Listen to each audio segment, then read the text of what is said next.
Sometimes companies hire us because they want to fire their website manager in a safe way.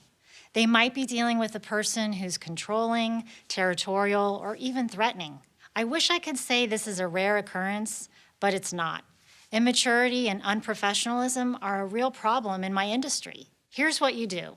First, you make sure you have the top-level login credentials for your hosting account, your domain registration, and your WordPress dashboard. Change the passwords on all three of these accounts and remove any unwanted users. Then, get a complete backup of your website.